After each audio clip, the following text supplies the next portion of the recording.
اعوذ باللہ من الشیطان الرجیم بسم اللہ الرحمن الرحیم صلی اللہ علی النبی الأمی وآلہ صلی اللہ علیہ وسلم صلاۃ و سلام علیک یا سیدی یا رسول اللہ۔ السلام علیکم ورحمۃ اللہ وبرکاتہ۔ میں حافظ محمد عامر تارکیہ جہانگیریہ روحانی سینٹر کی جانب سے آج آپ کو بچوں کی نظر اتارنے کا ایک عمل بتاؤں گا، یا پھر کسی بڑے کو بھی نظر ہو تو آپ اس طریقے پر اگر عمل کریں گے تو انشاءاللہ نظر اتر جائے گی۔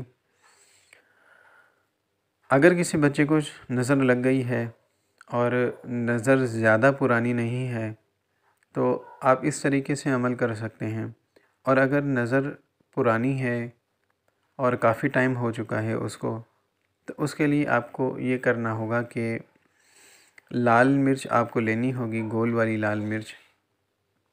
اس پر آپ نے سورہ قلم کی آخری 2 آیات کو 7 مرتبہ پڑھ کر دم کر دیں۔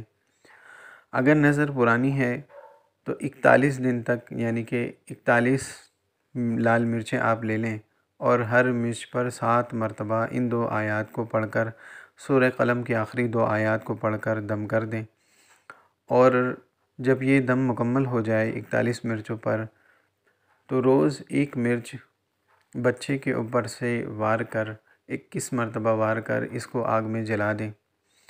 41 دن تک یہ عمل کریں اور حسب توفیق صدقہ دیں۔ صدقہ اس میں ضرور دیجیے گا۔ صدقہ یاد رکھیں کہ ان اعمال میں صدقے کی بہت اہمیت ہے، کہ جو لوگ صدقہ نہیں دیتے انہیں اتنا زیادہ فائدہ نہیں ہوتا۔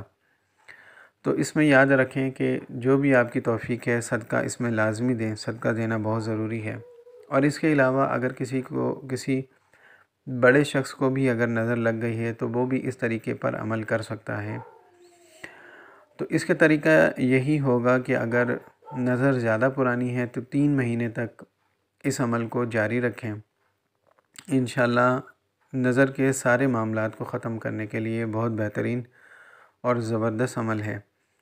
اور اگر کسی بچے کا نارملی نظر ہے تو لال مرچ پر آپ 7 مرتبہ دم کر کے آگ میں جلا دیں تو بچہ اسی وقت ٹھیک ہو جاتا ہے۔ اور اس کے علاوہ یہی عمل آپ 7 دن تک بھی کر سکتے ہیں۔ 7 دن کرنے سے بھی بہت زیادہ فائدہ ہوگا۔ اب سچویشن کے اوپر دیکھا جاتا ہے کہ نظر کیسی ہے اور اس کا علاج کس طریقے سے کیا جائے گا۔ اگر آپ کو سمجھ نہ آئے تو آپ واٹس ایپ پر مجھ سے میسج کر کے یہ بھی پوچھ سکتے ہیں کہ کتنے دن دم کیا جائے، تو میں آپ کو انشاءاللہ یہ بھی آگے آپ کی رہنمائی کر دوں گا۔ لیکن اس عمل میں اس بات کا خیال رکھا جائے کہ جو اگر 7 دن دم کرے تو وہ 7 دن کا صدقہ نکالے، اور اگر کوئی 41 دن کرتا ہے تو وہ 41 دن کا صدقہ نکالے۔ صدقہ جتنا زیادہ آپ دیں گے اتنا زیادہ آپ کو فائدہ ہوگا۔ صدقے کے بارے میں یہ بھی تھوڑا سا آپ لوگ خیال کریں کہ اگر مثال کے طور پر آپ کے پاس اتنی رقم ہے کہ آپ 10 غریبوں کو کھانا کھلا سکتے ہیں، تو اس میں کنجوسی نہ کریں، اللہ کی راہ میں دینے میں کنجوسی نہ کریں۔ اور اگر آپ کے پاس اتنی گنجائش نہیں ہے کہ آپ بہتر جانتے ہیں کہ آپ کے معاملات کیا ہیں، تو اگر آپ ایک انڈا بھی صدقہ کر دیں گے تو وہ بھی اللہ کی راہ میں قبول کیا جاتا ہے، کیونکہ دلوں کے حال تو اللہ ہی جانتا ہے۔ تو بہرحال جو جیسا صدقہ کرے گا، جس کے پاس مال ہے وہ ویسا ہی صدقہ اللہ کی راہ میں کرے، اور بہتر یہی ہے کہ صدقہ اللہ کی راہ میں دیتا رہے انسان، تو بلائیں اور پریشانیاں ختم ہوتی رہتی ہیں۔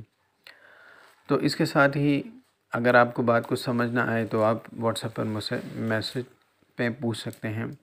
اس عمل کی میری طرف سے تمام لوگوں کو عام اجازت ہے، کوئی بھی شخص اپنے گھر کے لیے کسی کے لیے یہ عمل کر سکتا ہے۔ ویڈیو اچھی لگے اس کو لائک کیجیے، شیئر کیجیے۔ السلام علیکم ورحمۃ اللہ۔